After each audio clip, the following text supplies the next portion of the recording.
Hi there, this is Carl Irwin, and this is going to be a walkthrough tutorial on a film score project. I decided to do this because I think there's a lot of issues related to film scoring that are not really discussed on the typical tutorials on the subject that you can find online, at least the free ones.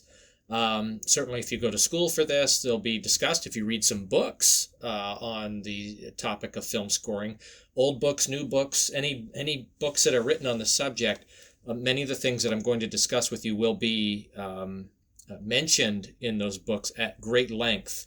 And much of what I'm going to talk about has to do with relationship with a director or whoever it is that you're working for.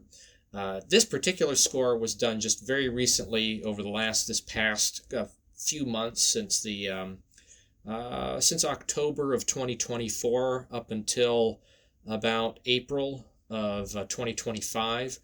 And it's a student project, a student film.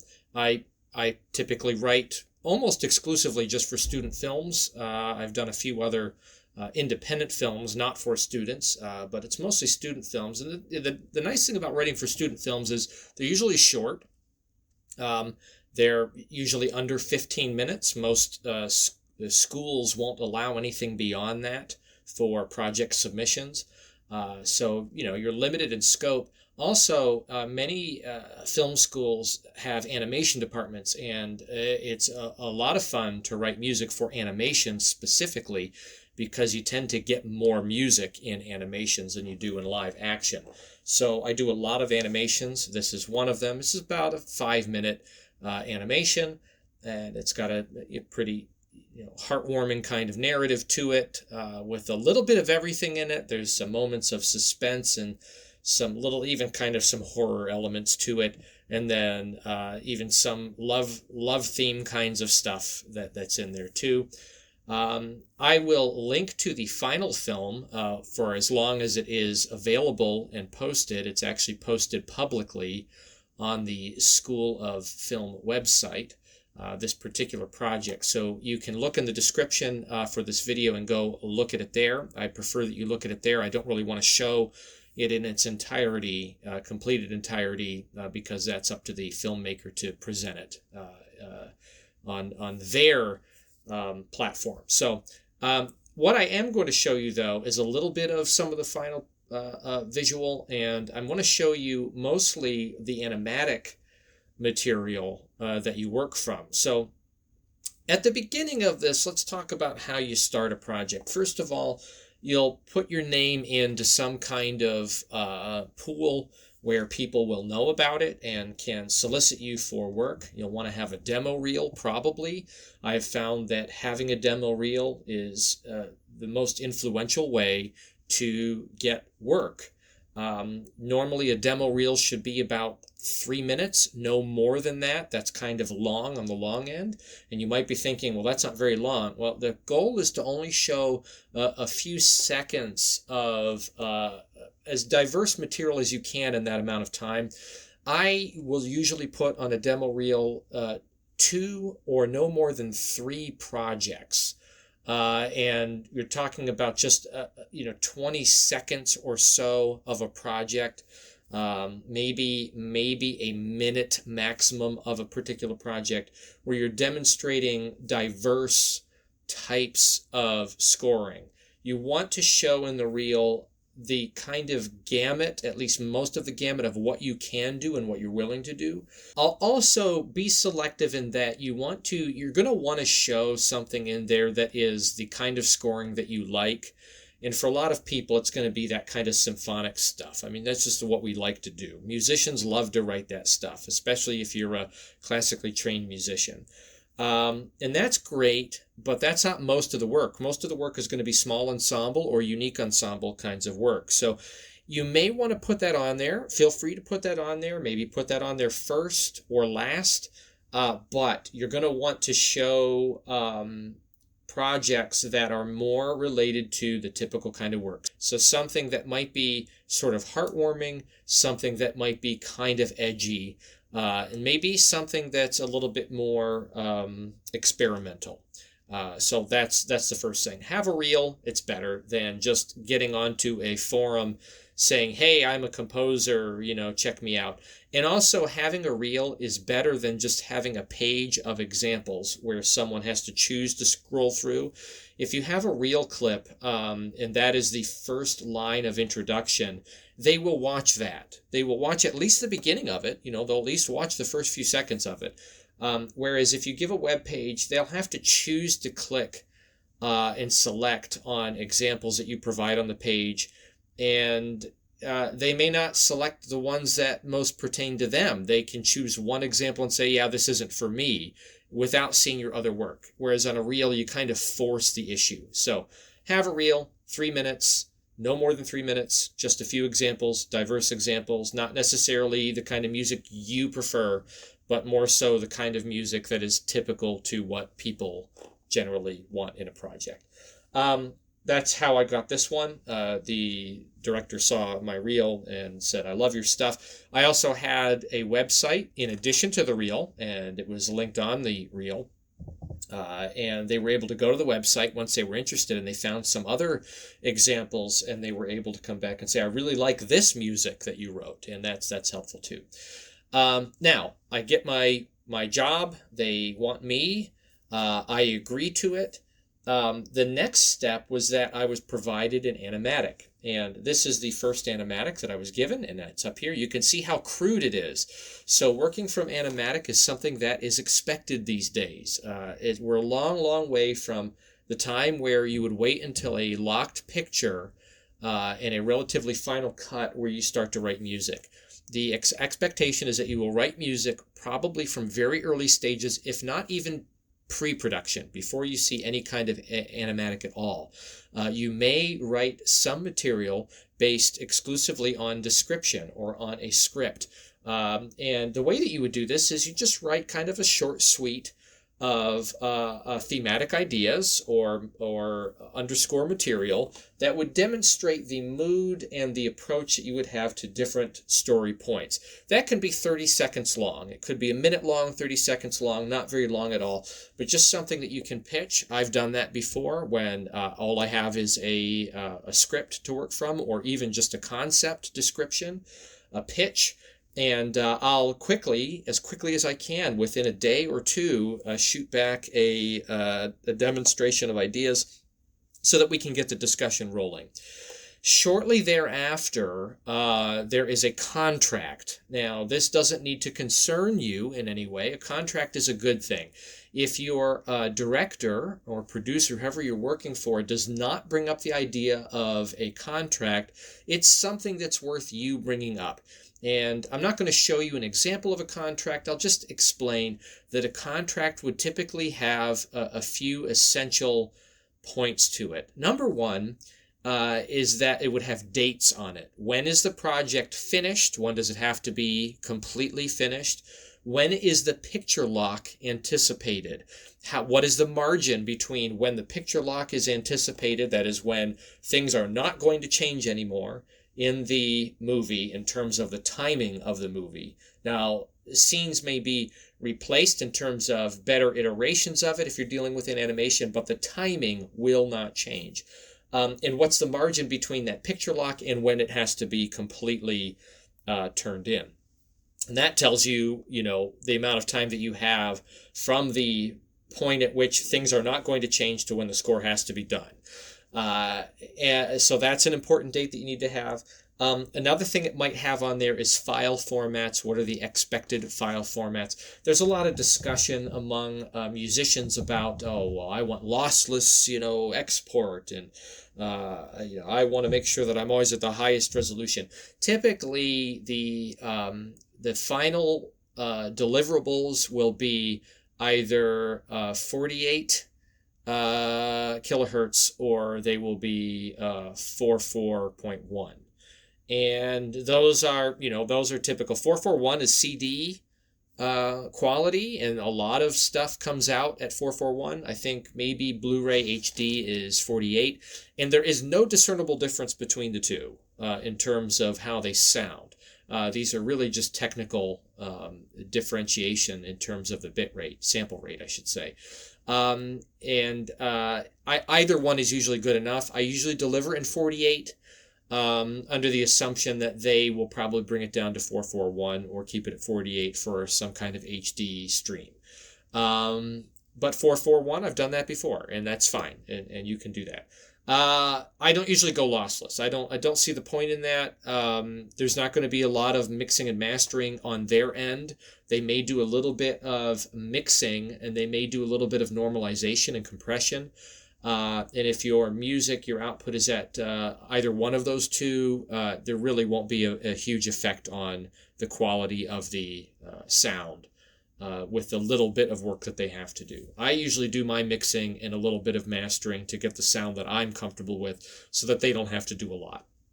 Usually, a student film will not have anybody doing sound mixing. So whatever you deliver is what is going to go into it.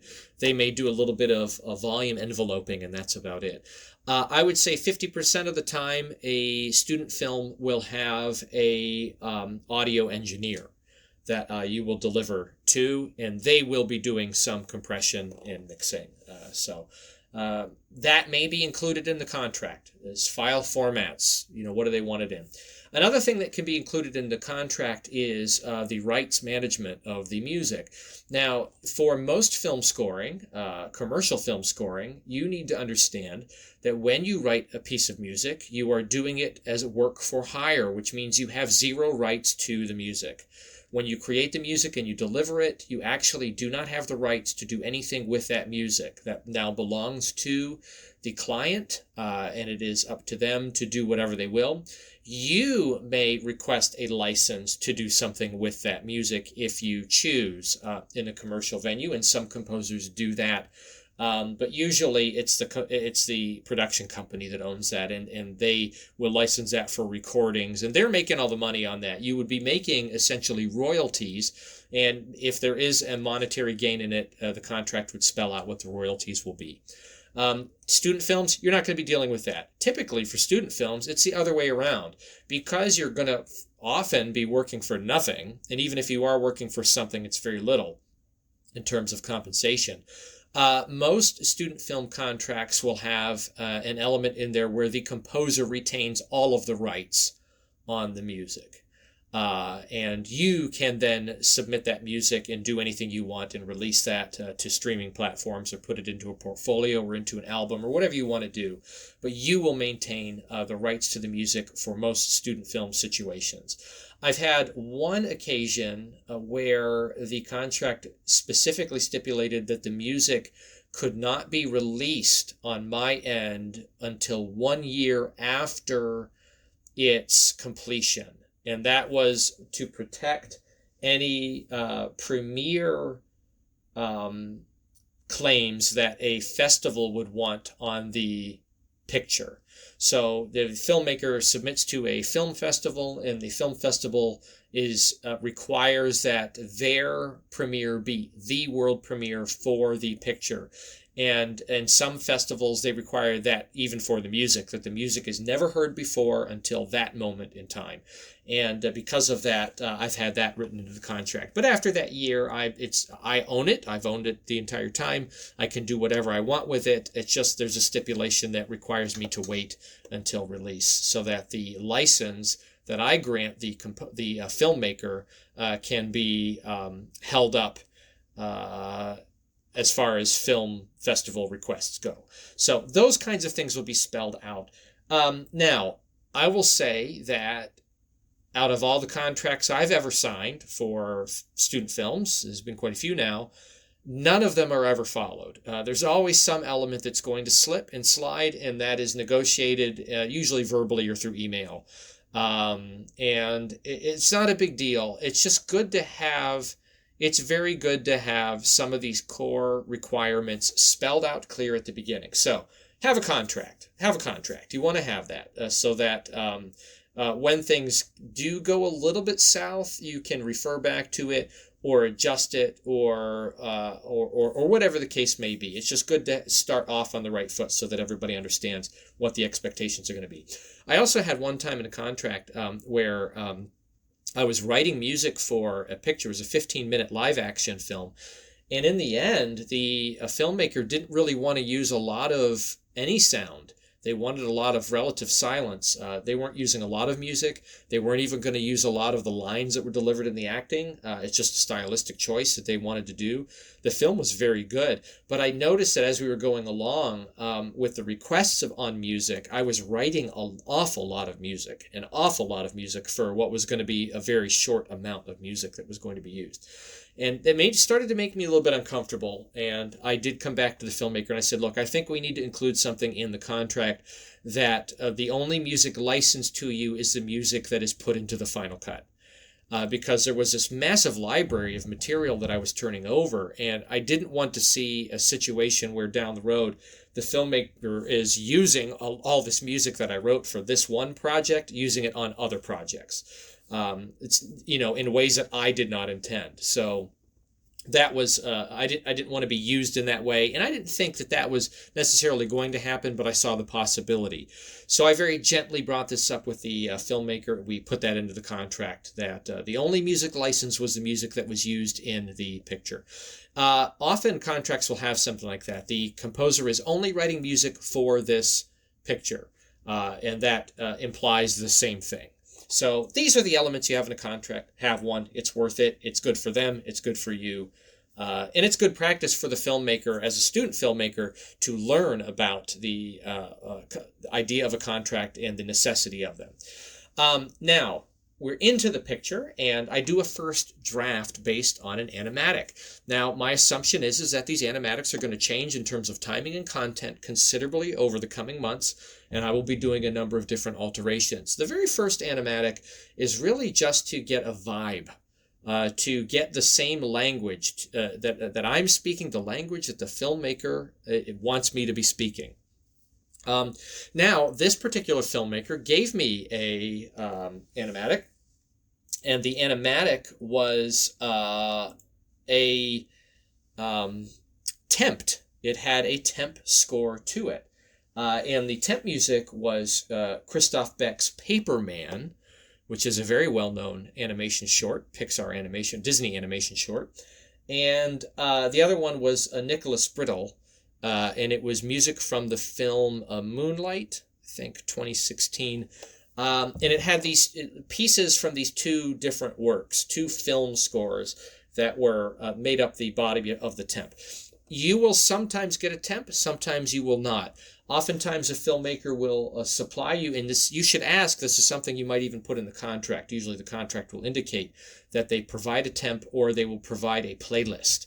So they might give you a Spotify playlist or an Apple Music playlist or something where you can hear some music that they're inspired by, or music that is the vibe that they're looking for, just so you have a good reference. Now, throughout the history of film score instruction and master classes, you will hear various composers say very different things about temp music. Some composers will say, I hate temp music. Temp music is the worst thing in the world.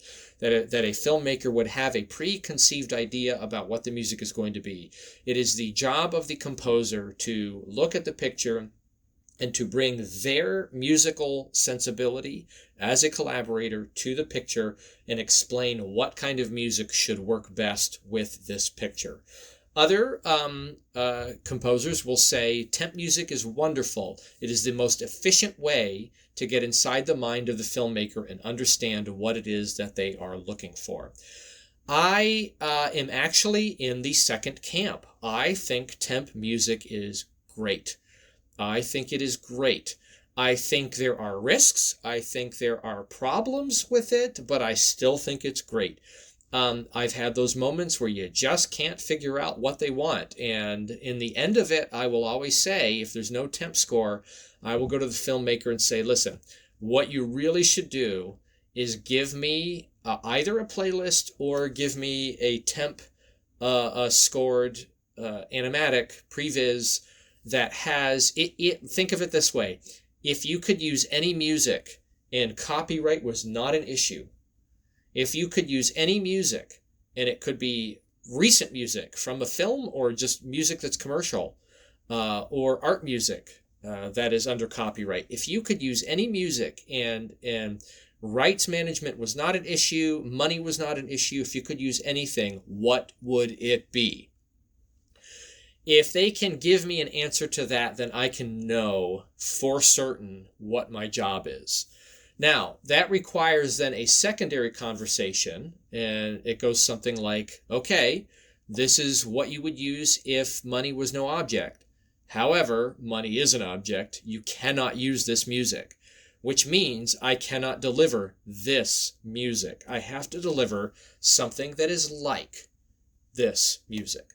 And with that agreement, we can work forward into something that is adequately addressing the filmmaker's needs. So what does this do to the creativity process? Well, it puts it much more in their plate, on the filmmaker's plate, and less on my plate. As a artist, some composers don't like that. But at the end of the day, you're only on the project because they decided to make a film. so you get to do some work here, and you get to do some of this, put some of the skill into practice. So I'm fine with that. I am fine with that. And I think 9 times out of 10, if you're going to be successful at any of this kind of work, you also probably need to be fine with that. You are collaborating, and your collaboration is a smaller share than the filmmaker's share of the collaboration. So this was Temp, and it had this music on it. This is what I came up with. So I'm going to play a little bit of this, and you can see how it aligns to this very rough animatic at the beginning of this project.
Okay, so for many of you, that's an experience, right? So I don't know, what your experience level is out there with film scoring, but if you've done this, you will know that this is pretty typical. In fact, this is a little better than typical. Animatics are usually very rough, and this is one of the better animatics that I've ever had to work with at the very beginning. There's a lot of information actually in this animatic, a lot of storyline information. And for you, as you're looking at the animatic, you're thinking, what in the world is happening here? If you see the final film, it should be abundantly clear what the storyline is, because the final film will have all the detail and the polish on it to convey the message. For me, I'm working from the animatic, but I'm also working from a description. I'm working from a pitch description of this story that explains what the narrative is. So just very quickly, the narrative is it's a mother and a daughter at a museum, an art museum, and they are experiencing the sights, and the sights seem to come alive. And the animation depicts things coming alive in kind of a fantastical way. They even jump inside of paintings at different times, and they explore the museum in this way. Now, the subtext to it, the underlying narrative, is that the mother has a scarred hand. It's apparently burn scars on one hand that you see early on in a close-up. And she essentially has kind of an anxiety attack in this experience going through the museum, where she sees a painting of fire. It's a painting of a flame, and that reminds her of her history with fire. And she starts to see fire everywhere, and in her mind, the museum is burning down. It catches fire, and she's frantically trying to chase her daughter around and get to safety. It's really a picture about anxiety and the things that motivate anxiety. So kind of a deep subject for an animation, but that is the narrative. We're not really going to look more at the picture here until maybe a little bit down the road as we look at some other iterations. So I'm just going to close this out, and we'll get rid of the playback here. Now, one thing to note is that I'm writing in notation. I do write in digital audio workstation. I will do, particularly if I have electronic music. But with the advances that have been made in notation playback, this is very efficient for someone like me who is most comfortable in notation. My literacy is classically trained literacy in notation. I think about music best in notation. I am not a keyboardist. I'm not a pianist. My piano skills are best demonstrated in complete silence. I'm a wind player, a trumpet player, but as a composer, I would prefer to think in notation. And I've always been that way. Even 20 years ago when I was writing short film scores, I would usually work from notation. I would export my notation to digital audio workstation, where I would then polish my mock-up using sampled sounds. With playback engines now, particularly in MuseScore 4 and their playback engine, and then of course for the other platforms you have Note Performer, and the ability to put sample sound sets that are created for those playback engines, I find that this is very efficient when working on student film projects. Would you do this for a commercial project? Now, most professionals would say, of course not, you couldn't do that. I'm not so sure about that. I think that the restriction in terms of what you use for a commercial film score project really comes down to assumptions about the expected commercial industry standard workflow. Honestly, you could take a tin whistle and make a Hollywood level film score with it. It's done. I mean, people do that kind of thing. There is no rule about this. And I think that as these engines improve, you're going to start seeing some higher profile work being done using this kind of mode of sound production for mock-up when an orchestra cannot be afforded, or when electronic music is required. So I'm working from notation. That's why we're looking at this. Okay. I'm working from a template, and there's instrumentation here that's not even used. I've got some wind instruments I just don't use at all. And this gets refined as we look at different iterations of this. Now, I did this based on those temp scores, and I thought, okay, I'm going to do something that is in the wheelhouse of those scores, but that's very unlike them. I'm in the wheelhouse in that there is ostinato patterns, there's electronic overlay of a small ensemble, there's some strings in there, I have a few woodwinds in there, but not a full woodwind section necessarily, but just a couple of solo instruments. And this is what I created. So it's rhythm section with some electric keyboard, electric piano, and a string section, mostly solo strings playing at different times, and then a little bit of ensemble strings. I submitted this to the filmmaker, and they were very happy with it. They were very happy. They thought that this worked very well. It was definitely the vibe that they were looking for. And then I did a second iteration based on some notes. So let's look at that. Okay, so this is the second iteration, and one thing you're going to notice is that there's suddenly more winds. I've got some brass instruments in there, and one of the things that the filmmaker was asking for was greater intensity at special moments. Specific moments needed to have a greater intensity. And I thought, well, I'll just make the ensemble bigger. I refined a few elements in there. The animatic had not changed at all. I was still working on the same timing. And just to give you a little bit of a flavor of what we're looking at in terms of change, let me just play a segment here for you.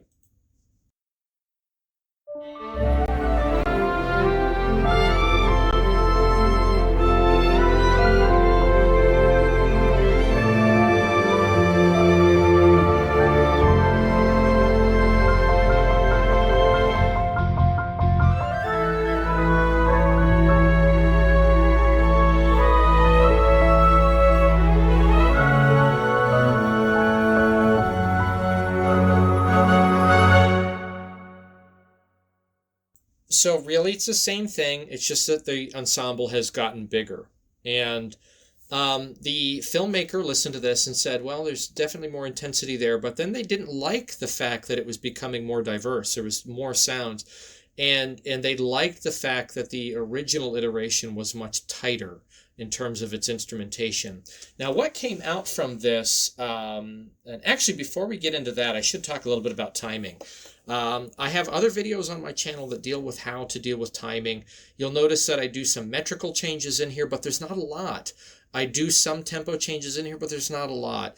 Normally, traditionally, in film scoring, you want to avoid tempo changes because you're going to typically have real people play the music. And if you have real people playing the music, a real ensemble recording it, following tempo changes from a click track can be very complicated. It can be kind of difficult to do that well in such a way that the brain just doesn't become a little confused by it. So I tend to avoid tempo changes. I'll usually rest on metrical changes, or I will deal with subdivisions of the beat if I want to go faster, or I'll deal with hemiola and syncopation, and you can see a lot of that kind of stuff going on in here. You really don't have to change a lot to eventually get a hit. Just remember that a hit is within usually 2 to 4 frames of something happening visually. If the sound happens within 2 to 4 frames, particularly after the visual, it will be associated with that visual. So you're essentially looking at maximum 0.2 of a second, which is a fairly big amount of time if you think about it. And you're talking about a beat or two in terms of timing within music that will be associated with something. So if you add syncopation to that, you can actually syncopate a hit or change the meter to get a hit to line up. Hitting marks or catching visuals is really not as complicated as it seems. I highly recommend you pick the tempo that seems right for the narrative of the visual, and you don't really do any other calculations other than that. And then based on where things occur in the visual lineup as you're doing your playback, you can decide how you want to hit marks, either by changing the meter ahead for a measure or two to kind of adjust a beat or to get a downbeat attack, or use syncopations to do it. So that's my quick spiel on that. You can look at some of my other videos on the channel based on timing. But the timing is really, inconsequential. In fact, as you go look through this, there's no time signature changes. I picked one time signature and I kind of nail my hits until I get to the end here. I throw in one time signature change at the very end. Let's go back to the beginning. So I'm 4/4, all the way. I just don't need to hit the timing. Also, with early animatics, the timing is pretty generic. Later on, you'll see that there will be some changes to the meter to hit some timing. But as I'm dealing with generic hits at the beginning, it just hasn't been necessary up to this point. Back on track here, the filmmaker essentially said to me, I really, really, really like my temp score. So this is the thing that composers don't like about temp scores. Now, I don't mind this as much because I can always come back to the filmmaker and say, listen, you can't use that music. You may really like it, but you can't use that music, and I can't copy that music. But what it does tell me is that the filmmaker is actually looking for something that is much closer than what I am delivering. They're not looking for something that is merely within the genre of the music of the temp. They're looking for something that is very much stylistically like the temp. It has some attributes that are in the temp. Maybe not material that would necessarily be copyright similar, in that I'm copying it, but we need to get a lot closer. And I replied with an email, and this is what I said. I said, that's no problem. I can definitely do a full rewrite. I'll rewrite it. And this was actually a month and a half after the first iteration. I said, we do have to be careful, however. The Christoph Beck and Nicholas Brittle music that you are using is so simple and specific, it may be difficult to write something original that isn't extremely like those works. I can keep the instrumentation, meters, and harmonic rhythm, how often the chords change, but I will need to use a different progression and melodic figures to differentiate your music from the temp. So I made a decision. I said, look, this is what I can do. This is what I'm not comfortable doing. And then I said, look, I'll take a new crack at it and get back to you. Now, why this is the most important part, I think, of this video right here. You've come to the most important part. Our relationship was such that the filmmaker felt that they could ask for something like this. They could ask for a completely new take as an exercise. They were happy with the music. They had some notes for the music that I had written. If we had to go with the music I'd written, that would have been okay. But they were comfortable because at the beginning of our introduction, when we first met, I told the filmmaker, listen, it's very important that you get what you want. And it's very important that you know that you can ask at any time for something else. That your requests can be very specific and we can go a different direction at any moment. Now, obviously, as we get closer to the end, we want to be on the right track. We don't want to be doing big changes when we get to picture lock where you're asking for something entirely different. We want to know way before we get to that what language we're speaking. And by the time we get to picture lock, we want things to be about making adjustments to a score that we're happy with. But it was only a month and a half in. And because of that early conversation that I had with them, and this is just the truth. Listen, people, if you've not done this before, this is the reality. You're going to write stuff that's going to go to the cutting room floor, and you're going to redo a lot. You will not nail this on the first try. Nobody nails it on the first try. That is extremely rare, so rare, I would say it probably never happens. The music you write at the beginning is probably going to be drastically different from the music you write at the end. If it's not drastically different, it's certainly going to be significantly altered.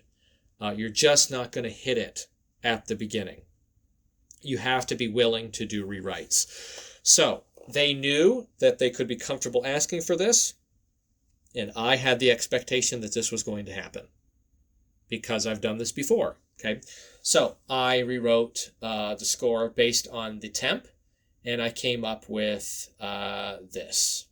This is take 2. This is a completely different score, and what I did is I decided to create something very, very similar to the originals. We're going to start with this, but we're not going to end with this because this is a little too close for comfort. And at the end of this, we're going to end up with something that is uniquely different, such that when someone watches your film and they hear this music, they will not think of those movies, okay, or those scores, that they will think about this as being new material. So I'm going to play this for you, at least a large chunk of it up through the middle, and you can see the strategy that I took.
Okay, we'll stop right there. That's the bulk of the new material, right? That covers those temp score examples. And the first thing you'll notice is that I'm using an ostinato pattern very much like the Christoph Beck score. It's a different shape than what he does, but it's the same texture, right? I'm using piano, and I'm using some electronic synthesizer piano also. Another thing that's in there, there's a particular sound that score makes later on that the filmmaker really wanted to emulate. They really liked that sound. So what I did is I tried to mock it up in my own way, and I used an electric guitar tremolo to try to create that. Christoph Beck probably made the similar sound using modular synthesizers or a synthesizer preset or patch or something that he would have custom made. But I used what I had available to me to kind of generate that sound as a kind of underlying effect for a very particular moment that the filmmaker kind of latched onto in their previs. This is not going to stay this way. It's going to change considerably to the point where this ostinato pattern breaks down quite a bit. It's not quite as overt all the way through. And gradually, I kind of wean the filmmaker into this area where we have something that is very uniquely original. But we have something that's pasted together using ideas that they liked, melodies that are entirely different, chord progressions that are entirely different from the temp, but are in the same wheelhouse, using similar instrumentation and stylistic playing. I gave this to the filmmaker, and they were absolutely over the moon. This was really what they wanted. This was satisfied what they were looking for. They even actually called back to some things they liked from the old score in terms of rhythmic performance that they wanted incorporated into this, things that I had created in the old score that they thought were really good as new ideas that they wanted to retain that I had actually struck out. One quick thing on old scores before I talk about a few technical things here related to this. The old score that I had written that was thrown out doesn't have to be thrown out. You take the old things that you write that don't get used and you can just file them away. And as luck would have it, I picked up another short film that was only going to be a minute long, just a very short animation, hand-drawn animation, later on in the season. And I saw the animation. The filmmaker came to me and said, "This is what it's about. This is what I want to do." And I immediately thought of that first score that I made for this picture, and I thought, "Oh my goodness, that music will nail this perfectly. I'll just cut it up and I'll use a few elements out of that." And honestly, a very short version of the old score actually was used for a completely different film project, something that happens all the time. So my music actually survives and lives on in another film from that first example. And it was very light work because I already had it done. I could just reformat it to fit the new animation, get the hit points to work the way I need them to. And I actually used all of the material from that. I used an element of every piece of that old score in the new film. So save your stuff. Another point to make is make sure that you save iterations. Whenever you change something, save a new file and change that file. Save all the old iterations because you never know when a filmmaker may say, you know what, we did something a few versions back that I really liked, and I think we need to go back there. And if you overwrite all the time, you won't have the thing to go back to, and you'll be trying to figure out what you did. So always save new files every time you change something significant. Save a new file. This went on to a new version based on some notes on this iteration. And let's take a look at that. Okay, so this is the update, and immediately I start changing this ostinato pattern, at least in its introduction. I'm getting rid of the immediate attack, which is something that the original temp music does, and I'm going to kind of work my way into. Again, my ostinato pattern is different from the original, so and nobody has a copyright claim on ostinatos, so I'm already good, but I want to get further separated from that temp. So here's how I treated that. I kind of sneak it in, and I know I'm going to do this even more down the road as the animation gets cleaned up.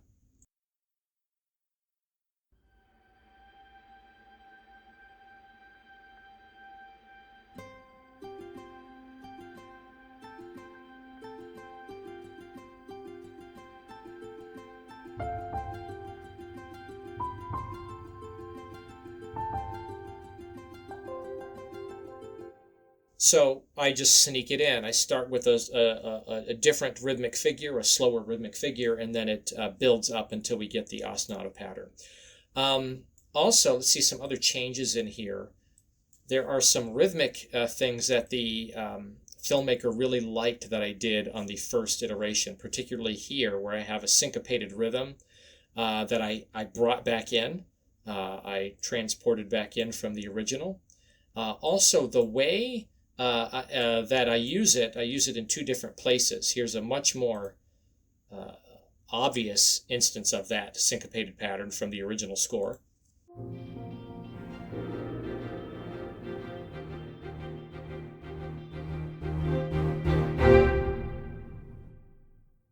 And this ended up being a theme that the filmmaker really, really liked, so I actually bring it back later on as well at the end of this central segment. Now, in the central segment, you'll see that there's a lot of tempo changes, and you recall that I said at the beginning of this discussion, tempo changes are usually very bad. Well, when you're dealing electronically, you can do anything you want, because in terms of working from the box, you have instant reference to picture, because we can play picture back with our electronic score. So we don't really have to do any calculations. We can just change something and you can immediately see what the effect is. Now, what I'm doing here, though, is not really changing to make hits. I'm changing this to make the performance human. I want there to be significant rubato in this because it's a solo violinist playing, and in order to make it sound realistic, I have the tempo changing considerably. Now, the one thing I want to point out is when you're dealing electronically, it's good practice to put all tempo changes on the beginning of a measure, never in the middle of a measure, even if your software allows you to do it. Because the MIDI standard is across application is that tempo changes happen at the beginning of a metrical measure. And you may find that you run into an application that won't accept a meter change in the middle, or a tempo change in the middle of a measure. So you generally just want to kind of work to this constraint. It's not a very big constraint. It's not something that's perceivable. But if you're going to be writing in a tempo change to force a retardando, you want to make sure that your tempos are changing at the beginning of a whole measure, lasting for the measure, changing in the next measure. If you want to go at a tighter grouping, well, then change the meter down to something like 1 beat per measure, or 2 beats per measure, and for that period of time, so that you can get a more regular tempo change. But you'll see that it changes through here in order to give a realistic human kind of playback in addition to what the play engine is already providing and the articulations are providing. But the filmmaker really liked that syncopated pattern, and they didn't want this to end calmly like their temp music did, like that brittle music did. They wanted that syncopation to be in there. So what I did is I adjusted it and added that in. So if you listen carefully, you'll hear that applied.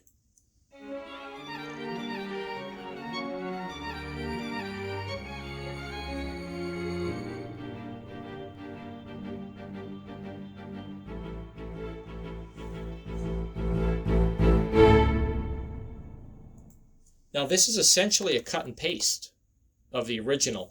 And when I get to the final, I do this very differently. The filmmaker came back and said, well, I really would like it to be incorporated with the type of music that's being played by that violin.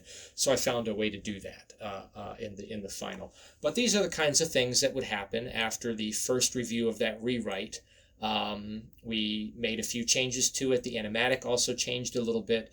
And then we go on to the next iteration. I'm going to jump ahead. There's a couple iterations in between where a few refinements were made. But we're just going to jump to the picture lock here. Let's take a look at what this looks like in picture lock. So now in the picture lock, this is essentially the final film. This is the final film that I get to look at. I am submitting music based on this animation, which is not complete, but it is locked to picture. Everything that's happening in this animatic is what is happening in the final film, even in the hand-drawn locations that might still be in there. The animator or the filmmaker is going to have footage or animation that will be identical in terms of timing to what I see. So I can write very specifically to hits in this animation, or in this iteration. Let's take a listen to this, and we'll look at a few different spots here and just see how the score changed to this kind of final point.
So we'll stop right here. You can see how much has changed. The string parts are much more intricate. There's a lot more activity going on, which is different from the temp score.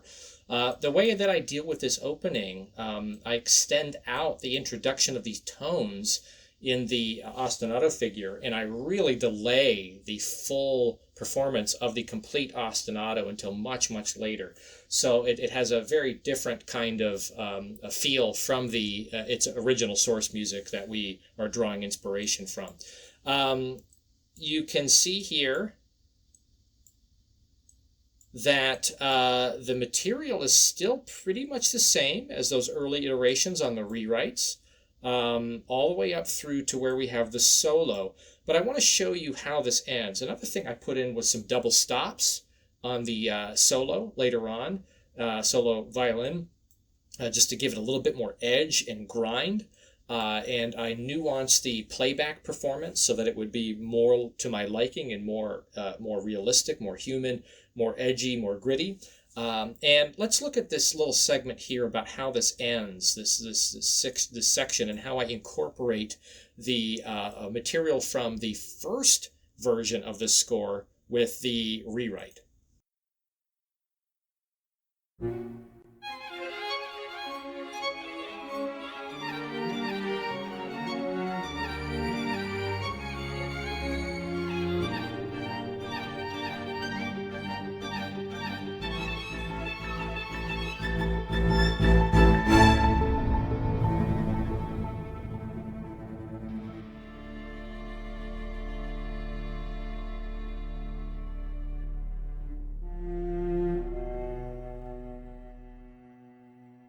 So you can see it's a marriage between the two ideas, the original score with the syncopated pattern that I had lifted from another place, and then the integration of this material that has been set up in the B section of this score.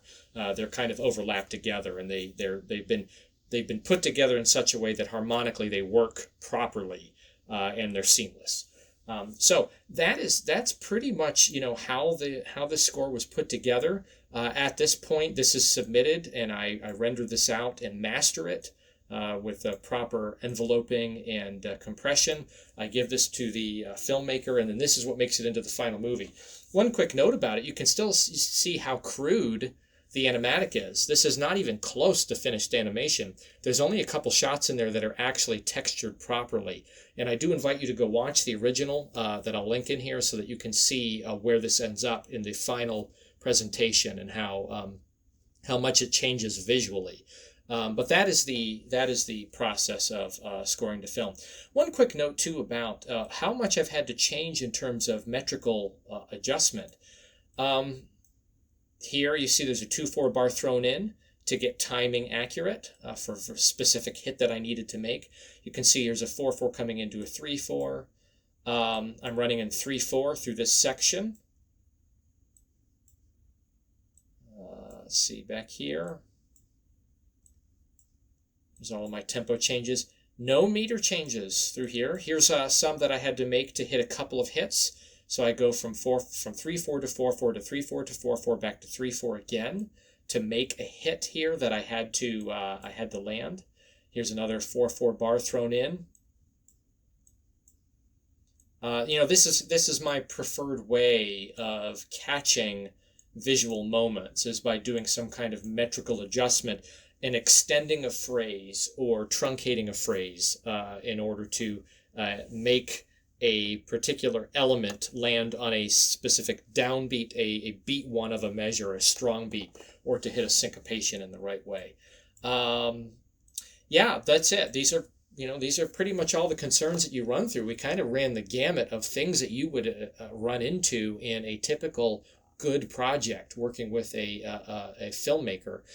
This was a very pleasant experience to work on this, and having to do rewrites, having to do alterations and changes and take notes, that is part of the process. If you have an ego that thinks that your music is just so perfect upon its first inception, this is not for you, because you're going to be getting a lot of constructive criticism.